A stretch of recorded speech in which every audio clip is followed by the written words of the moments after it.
foto yang digunakan Jokowi adalah foto adik iparnya, suami dari Isdayati, betul nggak? Itulah adiknya Jokowi. Yang kemudian karena adik iparnya Jokowi ini, suaminya adik iparnya Jokowi ini meninggal, nggak tahu sebabnya apa, perlu dilacak juga kalau perlu, karena itu berdekatan dengan persoalan ijazah palsu gitu. Akhirnya dinikahi oleh Anwar Usman, gitu deh. Sehingga Anwar Usman menjadi iparnya Jokowi. Nanti rentetannya ke MK itu. Menjadi pamannya Gibran. Menjadi pamannya Gibran. Exactly. Jokowi ijazahnya palsu. Oleh karena itu, kalau sudah lengser pun peristiwa ini nggak bakal berhenti. Nah, Otto Hasibuan tidak pernah menunjukkan ini. Padahal dia pernah bilang di pengadilan, punya katanya. Anda ada beban hukum. Dari 7 presiden yang ada, yang jelas-jelas punya masalah dengan ijazahnya adalah cuma Presiden Jokowi. Dan ini sudah terkonfirmasi secara hukum. Ada 3 tahap. Tahap pertama, saya tahun 2021 akhir, saya ingat saya menggugat Jokowi ke Pengadilan Negeri Jakarta Pusat dengan dasar pasal 1365 Kitab Undang-Undang Perdata. Jadi tiap perbuatan melawan hukum yang menimbulkan kerugian bagi orang lain maka diwajibkan ganti rugi. Nah, kita pakai itu, kita lihat ada pelanggaran hukumnya, melakukan perbuatan tercela yaitu ijazah palsu sesuai dengan limitasi dari pasal 7A UUD 45. Ya. Jadi presiden tidak boleh melanggar hukum, presiden tidak boleh korupsi, tidak boleh khianat kepada negara, dan harus betul-betul tidak melakukan perbuatan tercela. Nah, perbuatan tercelanya adalah ijazahnya palsu. Jangan lupa, waktu itu yang kita gugat adalah SD, SMP, SMA. Ini koordinatornya, nanti lebih banyak cerita. Nah, adapun yang UGM, S1-nya itu belum kita persoalkan. Tapi justru yang beredar di medsos, di perbincangan publik, yang dibicarakan adalah yang UGM. Ya kan? Itu fakta hukum yang ada.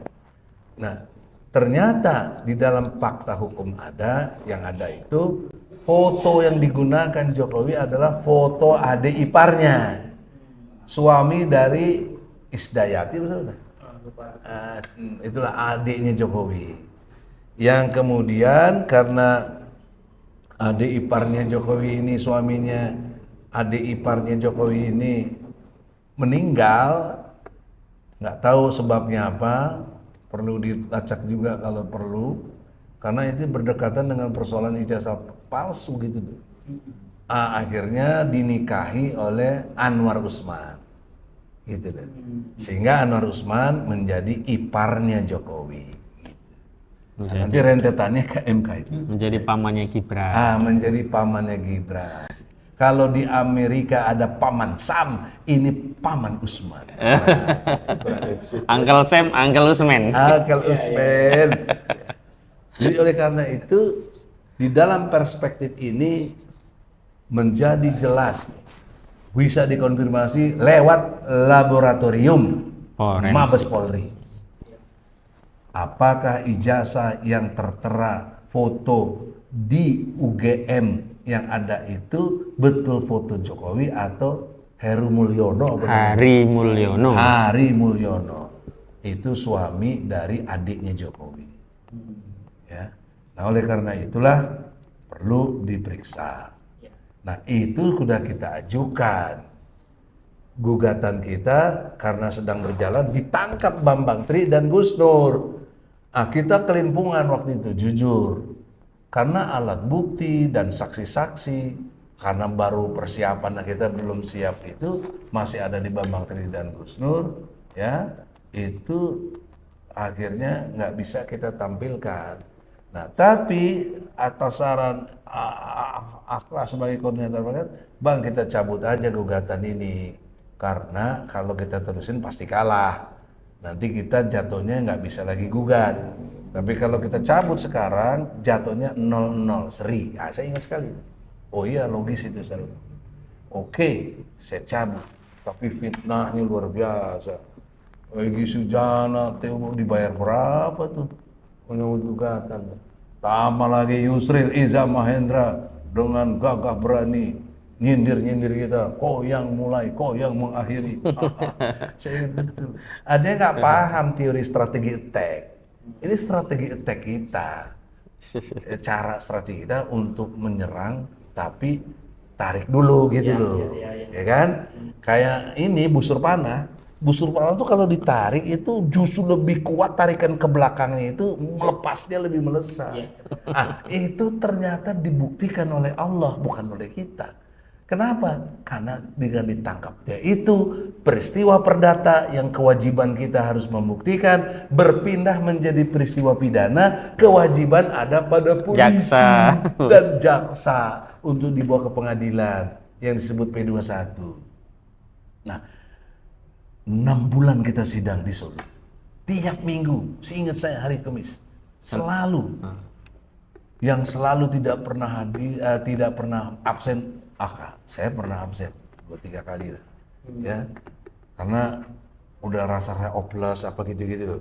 Karena dipindahin ke Solo tuh rek naon, karena menurut KUHAP harusnya itu di TKP-nya di Malang, ditangkapnya di Jakarta, Pak Baliut namanya, ya. Akhirnya diputuskan di Solo oleh pengadilan, ya kita datang lah, kita jabanin istilahnya. Selama sidang 6 bulan, 30 orang saksi. 3 dari kita, 1 Profesor Aceng siapa Pak? Aceng Ruhendi Saifullah, SHM Profesor. Bukan SH ya. Profesor Dr. Aceng Ruhendi Saifullah, nggak pakai hukum deh. Nggak SH, Profesor dokter yang saya ingat. MHUM. Dia sarjana profesor ahli linguistik forensik UPI. Haris linguistik forensik UPI, Universitas Pendidikan di Bandung itu, Indonesia. Nah, yang kedua Dr. Taufik siapa namanya? Muhammad Taufik, ahli pidana dari UNS ya. Dia ahli pidana, top menurut saya karena paparan kesaksiannya luar biasa. Yang ketiga, jagoan kita semua yang orang semua pada kagum, namanya Rocky RG. Ya, jadi nggak diragukan dong ilmunya, apalagi tinjauannya filsafat. Nah, saya nanya tentang filsafat terapan kan biasanya yang umum-umum aja. Dia jawab dengan jago sekali, saya senang ya. Dan terbuktilah kedunguan gitu loh. Dari yang mengajukan ke pengadilannya ini, baik dari pelapor atau pengadu sampai kepada polisinya yang diperiksa, BAP-nya dan kejaksaannya tidak mampu menampilkan ijazah asli Jokowi. Jadi saksi fakta ada, nah, itu 22 orang.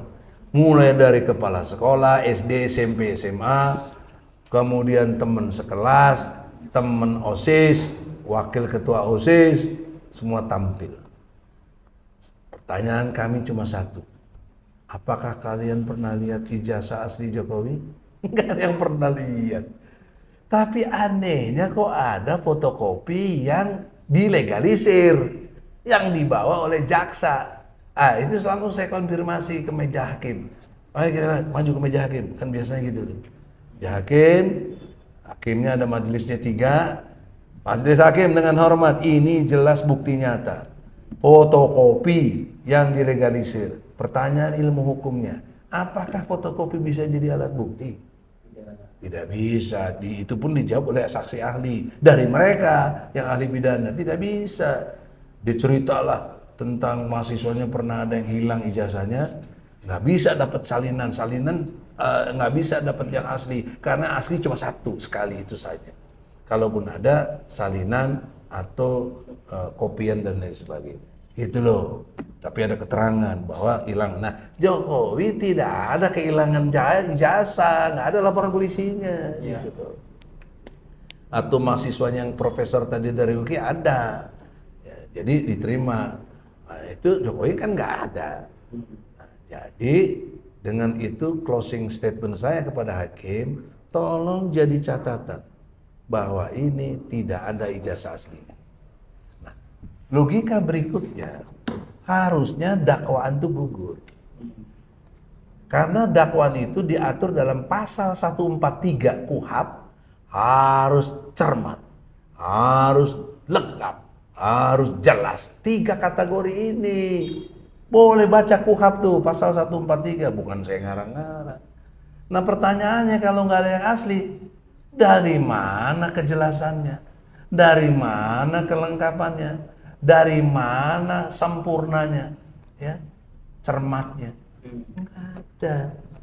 Mestinya dengan begitu hakim putuskan batal demi hukum pada saat penuntutan, nggak berhak lagi. Tapi alasan dia kita nggak eksepsi. Kita mengatakan eksepsi percuma, pasti ditolak. Kan itu logika bypass dalam logika persidangan yang kita udah ngerti bertahun-tahun. Saya 30 tahun jadi lawyer, ngerti banget gitu loh. Orang yang kayak begini pasti dilindungi. Nah bener kan, ditolak. Jangankan itu, maka ada fakta yang membantah berita hoak. Pasal 14-15 Undang-Undang Nomor 1 Tahun 46 itu kan batas yang ditentukan oleh undang-undang. Kalau berita itu hoak atau bohong yang menimbulkan kegaduhan, itu dianggap pantas dituntut 10 tahun. Itu yang dipakai sama jaksa. Harusnya hakim yang ngerti hukum ini, jaksa juga harusnya ngerti hukum, jangan pakai pasal itu dong. Terbukti pasal itu di drop ketika kita banding. Karena pengadilan tinggi tidak memakai itu. Nah, pengadilan negeri hakimnya memutus 6 tahun dari tuntutan 10 tahun. Ini saya kira dugaan keras saya, hakimnya ini udah terkondisi gitu loh. Ya, udah terbeli kah entah apa atau ketakutan. Karena saya yakin dia walaupun muslim waktu itu ngakunya, seingat saya, ya, tentu kan Tuhannya Allah kalau muslim. Tapi dalam fakta ini Tuhannya Jokowi, takut dia. Jadi berubahlah, tetap dihukum. Itu dugaan ya. Maka lanjut berikutnya kita banding tetap diputus 4 tahun, tapi pasal itu tadi 14-15 sudah nggak ada. Dari Undang-Undang Nomor 1 yang ada tentang Undang-Undang IT ya maksudnya? Pasal 28 ya? 28 ayat 2. 28 ayat 2. Tahun berapa itu Undang-Undang IT itu? 19 2016. 19 2016. 2016. Perubahan 11 2008. Kalau sekarang udah diperbarui lagi tuh. Dengan berapa? 1 2004 kalau nggak salah. Masya Allah. Itulah diperbarui tapi terus. Tambah nyengkrem aja. Tambah nyengkrem bukan. Tapi ya itu bukti juga bahwa Bambang Tri dan Gus Nur tidak hoak. Logika berikutnya harusnya jaksa menampilkan berita yang tidak hoak, yaitu apa? Ijazah asli. Itu berita tidak hoak. Oke, sampai di situ, saudara, kita selesai. Nah, maka dengan kondisi objektif itu kita gugat lagi yang ketiga nih, kembali ke Jakarta Pusat tentang ijazah palsunya ini, karena kita punya alat bukti ini. Waktu belum ada kasus pidananya kan kita nggak punya, susah lah meyakinkan. Ini jelas putusan pengadilan. Nah itu pun pengadilan negeri Jakarta Pusat, katanya pengadilan terbaik se-Indonesia, menyatakan pengadilan tidak berwenang. Ini kan ya Allah ya Robi, kalau nggak berwenang kenapa udah sampai 15 kali sidang? Itu kan aneh bin ajaib, dari awal dong bilang nggak berwenang. Ini udah sampai hakimnya nyarankan kalau gitu gugatnya jangan presiden tapi Jokowi pribadi. Saya udah ikutin maunya hakimnya. Diputus begitu juga. Kan harusnya hakim itu kalau ada eksepsi walaupun ditugaskan oleh Jokowi dapat surat kuasa, Otto Hasibuan ditolak juga. Emang siapa sih Otto? Dalam konteks hukum kan kita sama, equal kita. Ya, setiap warga negara berkesamaan kedudukannya dalam pemerintahan hukum tanpa kecuali. Pasal 27 ayat 1. Nah, kesimpulannya saudara-saudara, exactly, Jokowi ijazahnya palsu. Oleh karena itu, kalau sudah lengser pun peristiwa ini nggak bakal berhenti. Karena ada beberapa pihak udah ngomongin, Bang, kalau gitu ya kita yang gugat, Bang ya. Oh, setuju saya. Daripada saya terus dianggap saya punya kepentingan. Enggak, silakan kalau mau gugat sendiri. Karena semua orang punya. Karena kita dirugikan secara bangsa Indonesia. Seluruh rakyat Indonesia dirugikan. Apa dirugikannya? Dia jadi presiden. Ya, 2 kali periode pakai lampiran ijazahnya itu. Yang palsu itu. Yang fotokopian tadi kan. Dan juga yang UGM-nya tambah sekarang. Maka UGM juga bagian yang saya gugat. Ya. Nah, jadi UGM merasa diselamatkan, KPU juga saya gugat diselamatkan dengan putusan Pengadilan Negeri Jakarta Pusat menyatakan tidak berwenang. Tapi dia lupa ada upaya hukum yang masih bisa gugat baru, bisa banding. Nah, kita pilih banding karena ingat waktu dan lain sebagainya. Nah, bandingnya sampai sekarang belum putus. Nah, itulah saya minta kalau sudah lengser, tolong dengan hormat. Tentu yang dilantik Prabowo, insya Allah Prabowo atas izin Allah 2 kali pilpres saya dukung Anda, 2014, 2019. Saya berdoa dan lain sebagainya, berjuang di MK pun saya tampil, ya. Barangkali doa-doa kita yang tertunda 2014, 2019 ya, dikabulkannya sekarang 2024. Walaupun di lalahnya ada kecurangan, itu soal takdir lah ya, tapi hari ini faktanya Anda mau suka nggak suka Prabowo presiden. Ke-8. Tinggal dilantik. Nah, kalau sudah dilantik, jangan jadi beban hukum dari presiden.